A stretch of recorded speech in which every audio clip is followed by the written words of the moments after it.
Have you ever felt like you can't cry or show your emotions in front of other people because that would make people think that you're weak, that you're not a strong person because of it? Maybe you're a mom and you don't want to cry in front of your kids, or maybe you're a boss or a supervisor and you don't want to look weak in front of people.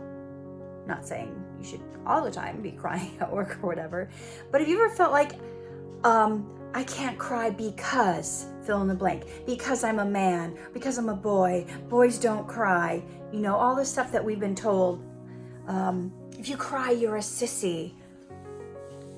And there's like this stigma around it that people think this is a terrible thing to cry. But the truth is, when you don't let out your emotions, it builds up in your body, it builds up in your neck, it builds up in your muscle. You have muscle memory, these painful, traumatic things, whatever it is that's making you want to cry. If you stuff it down, it's not making it go away. It's going to manifest in different ways, in different situations. It's going to cause you to act different around people. A lot of times with men, when they are sad, when there's a sadness that they feel like they can't do anything about and they don't know how to express it, a lot of times it manifests in anger. Sometimes we put other emotions on top of it because we don't want to show or deal with what's the true emotion under it. So sometimes anger is really expressing a sadness that's deep underneath that you're too embarrassed to admit, or maybe you don't even know. Maybe because we've been so programmed, we don't cry, we're frustrated. We get frustrated. So I want you to check when you're feeling these anger and these different types of emotions. Take the time to peel back the layers and figure out what is actually going on underneath it. Try to figure out what the thing is that's underneath these emotions, because a lot of times it's emotions that have not been dealt with. So journaling is good.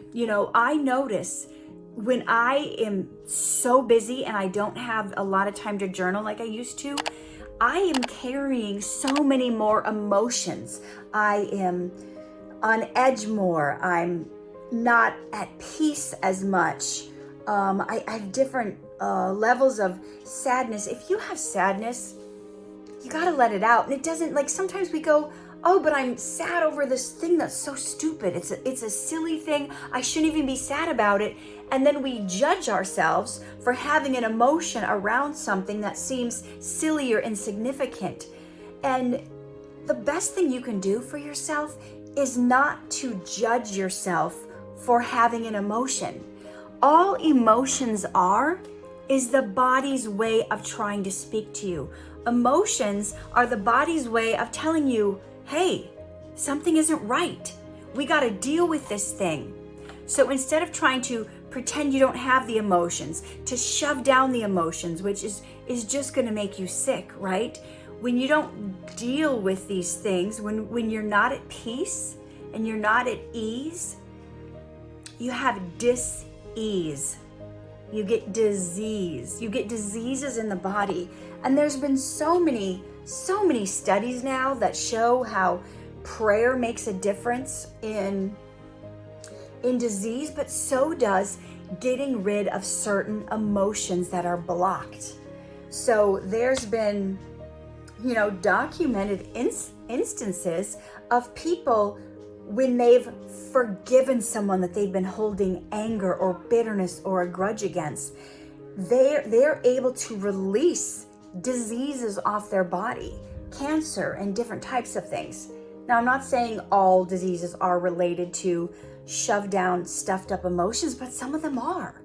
A portion of it may be hereditary, a portion of it may be genetic and passed down, but the condition of our souls, the condition of our mind, our will, and our emotions, and how we handle those emotions play a big part in what goes on inside our bodies. And it can form diseases that are not good for us. I mean, just think. I mean, if emotions had nothing to do with people dying of certain diseases, why is it then that the number one time of the day and day of the week that people die of heart attacks is Monday mornings? It's not the weekends. When they have off work, it's Monday mornings, like the stress of having to go to work. So if you don't have a regular plan in your life to de-stress, if you haven't come up with some tips and tricks, like you guys, when I'm sitting at my desk and I start to get stressed, I'm just going to turn this around.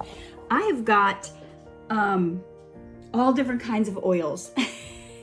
And I mean, I've got even more in my room, but I've got my stress away. If I'm doing something, I feel like, oh, I don't know if this is going to work, I put on Believe. If I'm feeling like maybe I've got a little sadness going on, I've got my oil of joy. If I'm trying to, I need to change the way I'm thinking about this situation. I don't want to think about it the way the old me. I'm putting on my transformation oil, and I've got, what's one we need to use a lot? Forgiveness. Sometimes, even if it's something, it doesn't have to be some big major thing that somebody does against you. It could be just a little irritated thing, like, I can't believe that girl at work, she didn't pick up the slack. I had to do her work and my work. It seems like that's not a big deal. It's not like someone stole your life savings or, hacked your account or punched you in the face. It can be little things like that. Another one I've been using a lot when I'm trying to do new things that I don't know what to do, clarity. So I get all my oils from Young Living. I'll put a link in there. If you're just so down and depressed that like the joy is not even going to work, you're so down and you have to just get at a baseline, Valor is good for that. But I'm saying this is just one thing in your arsenal of many things you should be doing in order to be able to release the emotions, to let them come out of you. Journaling is another thing. Prayer is another thing. Going for walks, clearing your head, putting on music that uplifts you, makes you feel good, calms you down, maybe talking to a friend. You need to have a whole arsenal of things that you can do to get yourself back to a state of well-being. When I'm stuck, when I'm writing and I'm stuck, brain power. I have tons more here. I'm not going to go over all the ones I have, but we have to be like, you're stuck with you the rest of your life, right? You don't want to be stuck with someone who's completely out of sorts, can't manage your mind, can't have great relationships with people, and isn't meeting your full potential because you've got trapped emotions stuck in your cells, stuck in your body, muscle memories. I was talking to a coach of mine last night, somebody I hired to help me through some PTSD stuff related to the premature birth of my children, especially Timmy, because that was one of the hardest things I've ever dealt with in my life. And I was feeling like, she's like, where are you feeling the sadness? Do you want to cry? And I'm like, yeah. She's like, where do you feel it? I was like, I can feel it in my throat. Those emotions start to get trapped in there. And she's talking to me about just letting it go and releasing it. But sometimes we judge ourselves. We think, well, I shouldn't cry because it was 16 years ago. I should be over it. He's fine. He didn't die. I shouldn't have these emotions. And when we start judging ourselves and saying, well, because it was so long ago that I'm not allowed to feel any emotions around it, you're really doing yourself a disservice. I have been doing myself a disservice. When the true point is, back when I was going through it, when Timothy was born 16 years ago, I honestly didn't deal with it. I didn't process it. I was not only in survival mode, we were going through so many traumatic things and changes at the time that I really did have to shove it down just to keep going. And so many of us, we've shoved it down. Yeah, we maybe cried a little bit here and there. I use the analogy of like a dam. When you have a big dam built up that's holding the water back, if you don't poke a couple holes in it for a little water to come through, the pressure would just break the wall. So I had little times where I'd process it a little bit by writing, I'd cry here and there, but I never truly dealt with it and worked through it. I remember my life coach telling me once, she had heard, I don't know where, that the average woman needs to tell their birth story 100 times before they've worked through it. Well, I never really did that because the few times I tried to share the birth story, I had so many people judging me. Well, like, if you would have done this, it wouldn't have happened. If you would have done that, oh, you should have, like, all this blame was coming on me that I just clamped up and didn't want to tell anyone, because at the time I did not have the right circle around me. And so maybe that's where you're at. Maybe you are not surrounding yourself with the right people in the right circle, because if someone's going to judge you about your emotions and trying to process things, then they're not the right people, right? And I remember early on, I did try to get help. I did try to go to a support group, especially when my son got diagnosed with different special needs. And the people in the support group were not supportive. It was like a competition. It was like, oh, well, your kids only had 3 surgeries. Well, my kids had 8 surgeries. Oh, and your kids only had this. Oh, well, my kids had 15 brain surgeries. And then I felt like, oh, I shouldn't be sad because my kid isn't as bad as their kid. And you can get into this comparison thing like, well, you should be over it by now because my kid was way worse and I'm over it. And then you just shut everything up inside yourself. You block everything out. Maybe you went through some traumatic situations as a child. You didn't know how to process them then. You didn't have the tools. And now people are looking at you like, what's your problem? You're 50, 60, 70 years old, and that thing that happened to you when you were 8 still bothering you? If you didn't process it, yeah. If you didn't have the tools, yeah. If you were too embarrassed to let your feelings out, yeah. I remember one time I was on Facebook and I wrote something about how challenging it was. It was something I was going through with Timothy and how hard it was, and I had this person, I don't even know who it was, like chewing me out saying, you shouldn't think that having a special needs child is terrible. You should just be saying how blessed you are and how grateful you are, and it's this gift from God and everything should be joy. And I'm thinking, I just felt so like the finger pointed at me, and I was like, I just felt like I could never share how I was truly feeling. Like I had to put some mask on and just pretend like everything was just really joyful, just a really walk in the park when he's screaming and yelling and throwing himself on the ground and scratching himself and hitting himself and banging his, like I didn't know how to deal with all of that stuff. But the second I tried to say anything about like, oh, this is when I'm going just to express myself, I got chastised. So I was like, I'm never going to tell anybody again. And maybe you've experienced that too. Maybe you're like, Katherine, I've tried to share, but all I did is get judged. And yeah, that could happen.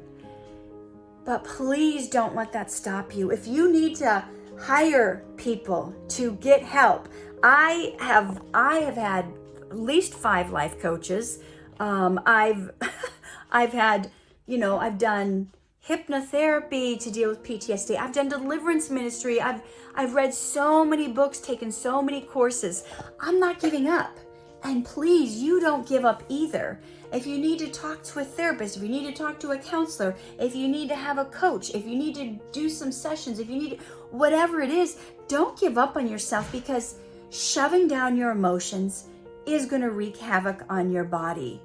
Living in a state where you're constantly not at peace and you're stressed out is not good for your body. Not releasing the emotions is not good for your body. I want to give you permission to cry when you need to cry.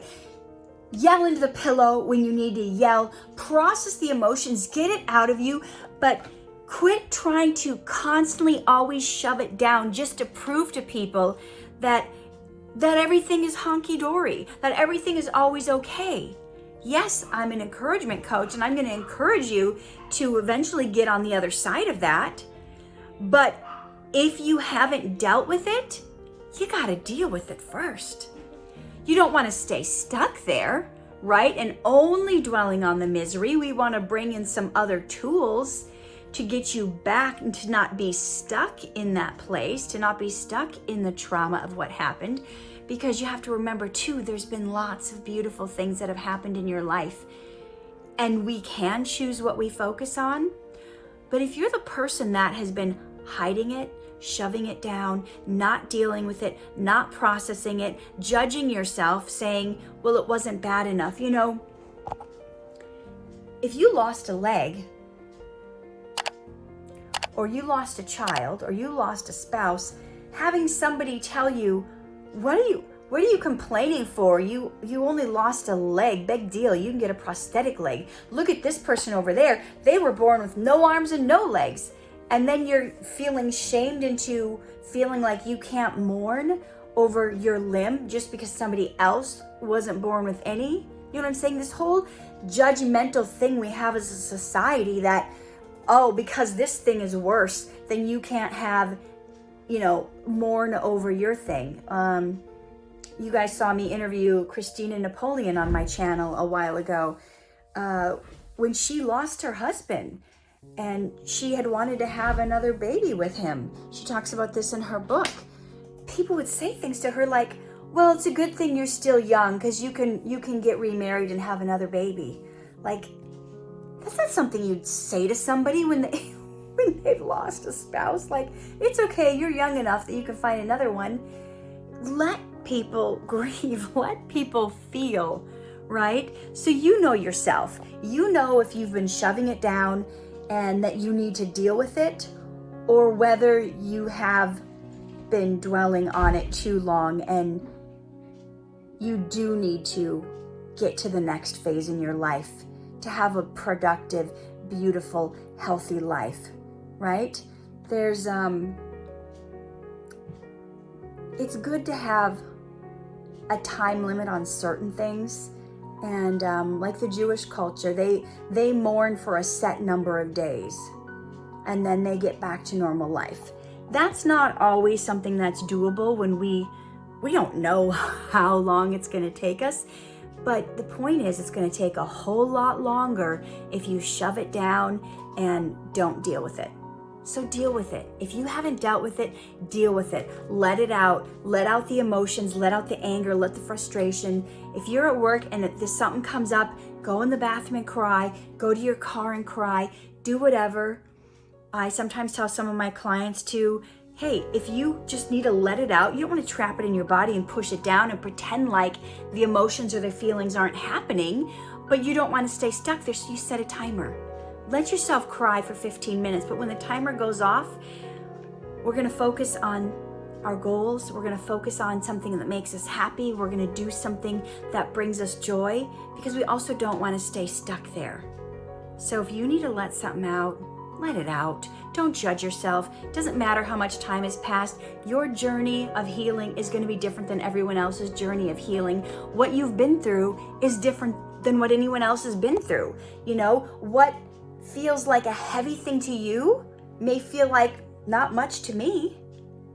Certain times when people are like super stressed out about something, I'm like thinking, oh wow, it didn't seem as heavy or as much to me, but that person doesn't have the capacity that I have because they haven't trained the way I have. They maybe don't have the tools I have since I've been, in this lifestyle of, like, I read 67 books last year. So the amount of knowledge I've gathered, the amount of tools I've gathered, the amount of workshops, classes, coaches, that I've invested in to be my best self. Some people may not have the opportunity to do that, so they don't have the tools that I have. So the things that, they're stressed out about that maybe used to stress me out about, now it's like I eat that stuff for breakfast. It's like, that all you got, devil? But that's why it's so important not to compare yourself. Your journey is your journey, and you need to go through it the way you need to go through it. But I do also want you to be real with yourself. When you know it's time for you to get the help, get the help. If you're not able to do it on your own, please get help. You only have one life to live here on earth, and you don't want to be stuck in a perpetual trap of letting emotions rule your life and keeping you from the big, beautiful plans that God has for you, the purpose that He made you for. So don't compare yourself. That's number one. Let the emotions out. That's number two. Don't judge yourself. That's number three. But number four is be honest with yourself when it's time to move on and make your life led by what you love and not by what you lost. As always, live true, love hard, shine bright.